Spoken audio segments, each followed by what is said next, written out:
जैसे सभी आज अपन पढ़ेंगे श्वसन और गैसों का विनिमय। इसमें सबसे पहले अपन पढ़ेंगे श्वसन के अंग, फिर श्वसन की क्रियाविधि, फिर गैसों का विनिमय, गैसों का विगमन, श्वसन का नियंत्रण, श्वसन संबंधी प्रकार। ठीक है,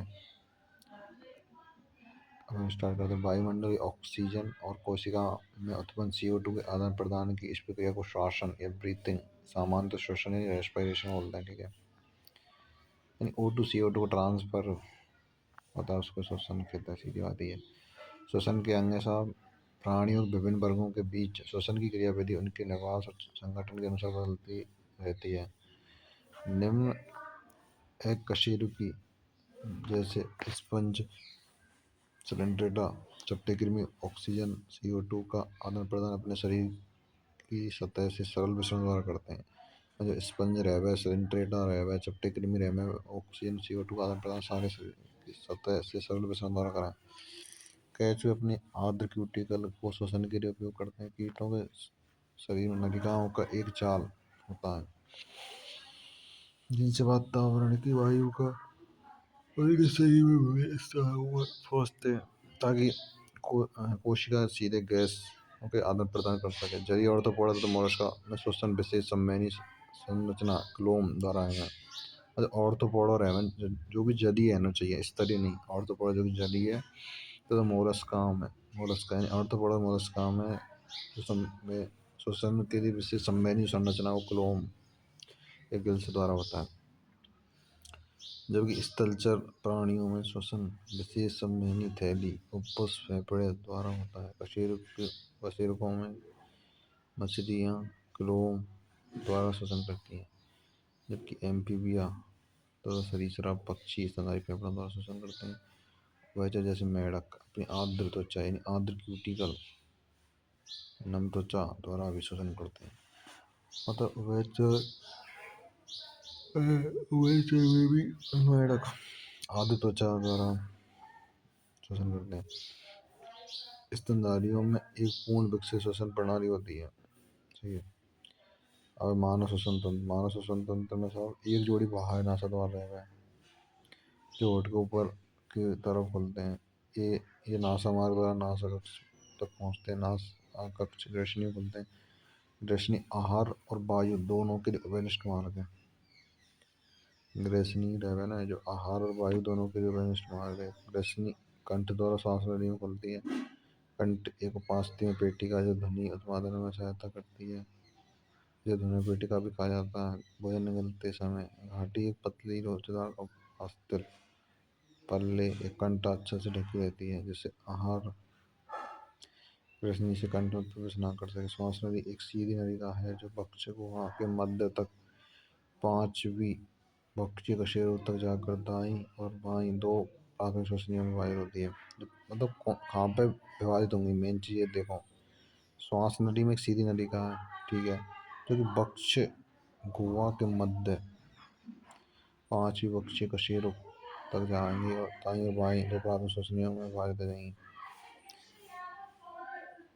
प्रत्येक अंतस्थ श्वसनिका पतली अनियमित भित्ति युक्त भाई के रैली जैसी संरचना गुप्पिका में खुलती है, जिसे वायु गुप्पिका कहते हैं। हमारे दो फेफड़े होते हैं जो कि द्विस्तरीय फुफ्फुसावरण से ढके रहते हैं। दो फेफड़ा रहेगा और फुफ्फुसावरण प्लूरा से ढके होते हैं, जिसके बीच फुफ्फुसावरणीय द्रव्य प्रवाह है। फेफड़े की सतह पर घर्षण कम करते हैं। बाहरी फुफ्फुसावरणीय झिल्ली बक्षीय परत के निकट संपर्क रहती है, जबकि आंतरिक फुफ्फुसावरणीय झिल्ली फेफड़े की सतह के निकट होती है।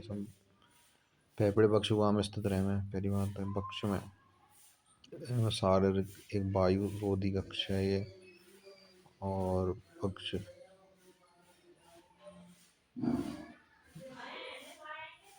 बक्ष गुहा कच्छ पृष्ठ भाग में कशेरुदंड, अधर भाग में प्रोष्ठि, पार्श्व में पसलियाँ, नीचे गुंबदाकार डायफ्राम द्वारा बनता है। बक्ष में फेफड़े की शारीरिक व्यवस्था ऐसी होती है कि बक्ष गुहा के आयतन में कोई परिवर्तन फेफड़े की गुहा में प्रतिबिंब हो जाएगा। श्वसन के लिए ऐसी व्यवस्था आवश्यक है। अब देखो ये फेफड़े की ये संरचना, ठीक है, इसमें ऊपर देखो स्टार्टिंग में कंठाच्छा दे रखा, उसके बाद कंठ है, तो कंठ को ढकने का जो आवरण है वो कंठाच्छा दिए। फिर कंठ के नीचे है श्वास नली। श्वास नली में जो ये बल दिखाई दे रहा है ना, ये अपूर्ण बल है, अपूर्ण उपास्थि में। ये भी इम्पोर्टेंट, अपूर्ण तो है ही है परंतु उपास्थि से युक्त है, ठीक है। और उसके नीचे आ जाओ, श्वसनीय सांप। फिर साइड में देखो पसली का कट्टा आखिरी छोर है। फिर फेफड़ा तो यही है बना। और सांप, और जो इसको ढक के रखता है ना, उसको ढक के रखे है, फेफड़े को जो ढक के रखे है झिल्ली, वो सावरणी झिल्ली रहे। फिर अंदर देखो कूपी का, इसमें जो शाखाएं निकल रही हैं उस पर पॉइंटेड शाखा में जो गोल गोल से दिख रही हैं, ठीक है, वो कूपी कहाँ है। और इसमें देखो फुफ्फुस यानी फेफड़े के अंदर जो द्रव्य भराता है फुफ्फुस आवरणी द्रव्य रहता है। और जो ये नलिका निकल रही है, नलिका में जो ऊपर जो गोल संरचना वो तो कूपी का है, पर जो नलिका संरचना श्वसनीय है। श्वसनीय डिवाइडेशन हो रही है, शाखाएं बना रही हैं जो श्वसनीय है। समझ में आऊँगा। अब है श्वसन में निम्नलिखित चरण है। श्वसन में कौन कौन से निम्नलिखित चरण, जैसे श्वसन एक फुफ्फुस आवरणी सम्मातन, जिससे वायु अंदर खींची जाती है और CO2 से भरपूर कोशिका की वायु को बाहर किया जाता है। कोशिका झिल्ली के are par gas O2 CO2 का मिश्रण है, रुधिर गैसों को परिवहन, रुधिर ऊतकों के लिए O2 CO2 को परिवहन, ठीक है। और श्वासन क्रियाविधि, दो प्रकार की क्रियाविधि है, एक अंतःश्वसन निःश्वसन। करिए अंतःश्वसन, अंतःश्वसन तभी हो सकता है जब वायुमंडलीय दाब से फेफड़े की वायु का दाब आंतर फुफ्फुसीय दाब कम हो। मतलब अंतर श्वसन है तभी होगा जब वायुमंडलीय दाब है, वायुमंडलीय दाब से फेफड़ों की वायु का दाब कम हो, अर्थात फेफड़ों का दाब वायुमंडलीय दाब के सापेक्ष कम होता है। इस तरह निःश्वसन तब होता है जब आंतरिक फुफ्फुसीय दाब वायुमंडल से अधिक होता है। डायफ्राम और एक विशिष्ट पेशीय समूह पसलियों के बीच स्थित बाह्य एवं अंतरापार्श्व इस तरह की प्रवणता उत्पन्न करते हैं। अंतःश्वसन डायफ्राम के संकुचन से प्रारंभ है, ठीक है। अंतःश्वसन जो प्रारंभ है ना, वो डायफ्राम के संकुचन से या सिकुड़ने से प्रारंभ है। अब देखो इसमें दो कंडीशन दे रखे हैं, जैसे संकुचित हुआ डायफ्राम है, तो जब डायफ्राम संकुचित है वो पसलियाँ और ओस्ती फैलती हैं, ठीक है। और वायु का फेफड़ों में प्रवेश है, वायु फेफड़े के अंदर प्रवेश करेगी तो पसलियों और ओस्ती फैल जाएंगे। क्योंकि देखो फैलने, मान के चलो गुब्बारा लो, गुब्बारे का एग्जाम्पल लो, मान के चलो तो नॉर्मल है स्टार्ट है, उसमें यदि हवा भरेंगे तो वो फूल जाएगा। तो वही तो चीज़ हो रही है, वायु का फेफड़े में प्रवेश है, फेफड़े में वायु प्रवेश करेगी, पसली और ओस्ती फैल जाएंगी, ठीक है। बक्ष में आयतन की वृद्धि होगी, ठीक है ना। समझ में आ गया। इसके जस्ट अपोजिट ये है, यानी डायफ्राम का स्थितलन है। डायफ्राम का संकुचन तो वो है, ये स्थितलन है, ठीक है। इसमें वायु बाहर निकलेगी तो सिकुड़ जाएंगी पसली और उसमें मूल स्थान पर वापस आ जाएंगी, बक्ष का आयतन में कम आ जाएगी, ठीक है। समझ में आया मुन्ना, ठीक है। इसके बाद में सब डायफ्राम और एक विशिष्ट पेशी समूह पसलियों के बीच स्थित वायु अंतरापार्श्व इस तरह की प्रवणता उत्पन्न करते हैं। अंतःश्वसन डायफ्राम के संकुचन से प्रारंभ होता है, ये तो पढ़ लियो। बाह्य और अंतःपृष्ठ पेशियों का संकुचन पसलियों और ओस्ती को ऊपर उठा देता है। इन बाह्य अंतःपृष्ठ पेशियों का जो संकुचन है ना, पसलियों और ओस्ती को ऊपर उठा देता है, जिसे पृष्ठाधार अक्ष में बक्ष को आगे कक्ष का आयतन बढ़ जाता है। बक्ष को आगे आयतन में किसी प्रकार से भी हुई वृद्धि के कारण फुफ्फुस के आयतन में भी समान वृद्धि होती है।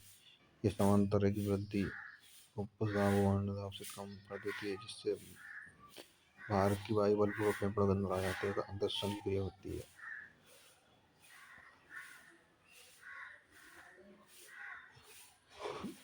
डायफ्राम और अंतरापार्श्व पेशियों का संतुलन डायफ्राम और ओस्ती को उसके सामान्य स्थान पर वापस कर देता है, फुफ्फुसीय आयतन घटाता है, जैसे फुफ्फुसीय आयतन भी घट जाता है। इसके परिणाम स्वरूप अंतर फुफ्फुसीय दाब वायुमंडलीय दाब से थोड़ा अधिक होता है, जिससे फेफड़ों की हवा बाहर निकल जाती है।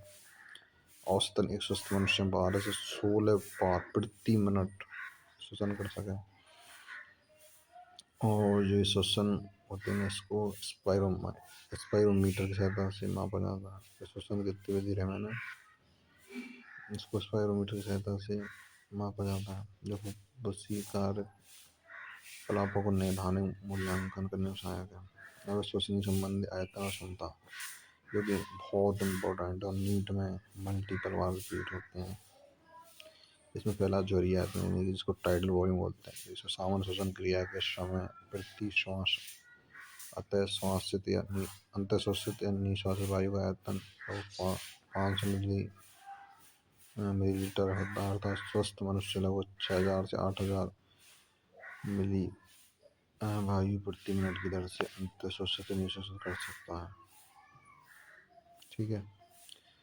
अब जैसे अंतःश्वसन सुरक्षित आयतन है, तो इसमें मतलब औसतन आयतन 2500 ml से 3000 ml, ये याद रखो। ठीक है। इसमें निश्वसन में 1000 से 1100 ml, अपशिष्ट आयतन में 1100 से 1200 ml,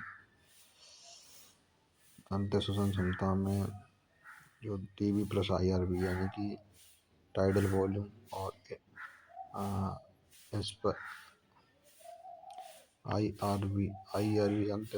IRV अंतःश्वसन सुरक्षित आयतन, इंस्पायरेटरी रिजर्व वॉल्यूम और निश्वसन क्षमता एन टीबी प्लस ERV।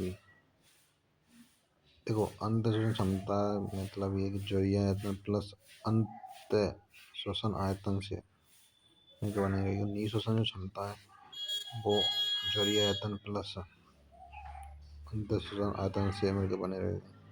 और क्रियाशील अवशिष्ट क्षमता जो ERV प्लस RV से मिलकर बने रहेगा। जैव क्षमता ERV plus TB plus IRV। फेफड़ों कुल क्षमता में सारी आ जाएंगी चारों, RV reserve volume, ERV inspiratory reserve volume, फिर TB टाइडल वॉल्यूम, फिर IRV इंस्पायरेटरी रिजर्व वॉल्यूम। ठीक है। अब गैसों के विनिमय, उपयोग गैसों के विनिमय के लिए प्राथमिक स्तन है। ठीक है। अब देखो, इसमें कंडीशन है अंतःश्वसित वायु यानी कि अंतःश्वसित वायु यानी बाहर से वायु अंदर जा रही कुपिका में। फिर इसमें निश्वसित वायु यानी कि अंदर से वायु बाहर जा रही है। तो कुपिका में जो वायु का जो आयतन है ना, PO2 104 mmHg, PCO2 40 mmHg वायु कुपिका हो ऊपर की। तो कोशिश रहा। फिर सिस्टमेटिक धमनी, सिस्टमेटिक धमनी ऑक्सीकृत रक्त भयंकर है। ठीक है। फिर ऐसा ऊतक में PO2 है 95 mmHg, PCO2 40 mmHg। फिर सिस्टमेटिक यूज रहा है, इसमें PO2 40 mmHg, PCO2 45 mmHg फुफ्फुसी धमनियों। उसके बाद तो ये टेबल याद रखो, इसके अकॉर्डिंग आपको याद हो जाएगा। जैसे वायुमंडलीय वायु उसमें ऑक्सीजन 159 और CO2 0.3 mmHg याद रखो। ठीक है। वायु कुपिका में 104 और 40 है। अनऑक्सीकृत रक्त में 40 ऑक्सीजन, CO2 45, ऑक्सीकृत रक्त में 95 ऑक्सीजन, CO2 40, ऊतक में O2 40, CO2 45। ठीक है ना। और जो घुलनशीलता होती है ना ऑक्सीजन मतलब ऑक्सीजन तुलना में CO2 की 20 से 25 गुना रहेगा साहब। इसमें झिल्ली मुख्य रूप से 3 स्तर बनी होती है। पतली सल्की उपकला, कुपिका कोशिका अंतकला यानी सल्की उपकला। ठीक है। और अंतकला और इसके बीच में स्थित आधारित तत्व जो कि पतली आधारित झिल्ली में। ठीक है। और ये जो कुल मोटाई 1 मिलीमीटर से बहुत कम होती है। O2 के कुपिका से ऊतक और CO2 के ऊतकों से कुपिका में मिश्रण के लिए अनुकूल है। वायु बाहर से आएगी, कुपिका भित्ति सल्की उपकला है बाहर की। फिर उसके बाद रक्त वाहिका है। फिर मतलब सल्की उपकला आधारित तत्व। फिर उसके बाद सल्की उपकला फर्स्ट में। फिर उसमें देखो आधारित तत्व है। फिर उसके बाद में एंडोथीलियम यानी अंत उपकला। 3 भागों डिवाइडेशन था ना ये, उसे वाहिका है। वायु को जो बनी 3 भागों से मिलकर बनी। जो गैसों को जो विनिमय गैसों में O2 और CO2 परिवहन के माध्यम रक्त होता है। लगभग 97% ऑक्सीजन का परिवहन रक्त में लाल रक्त कणिका द्वारा इन्हें आर्गीशन द्वारा शेष 3% O2 का प्लाज्मा द्वारा और अंतिम अवस्था में 20 से 25% CO2 परिवहन लाल रक्त कणिका द्वारा 70% का बाइकार्बोनेट नीट में आ चुका है भाई। मैक्सिमम बहुत बार रिपीटेड क्वेश्चन है, मतलब 70% जो बाइकार्बोनेट जो परिवहन CO2 द्वारा। अब ऑक्सीजन का परिवहन, ठीक है।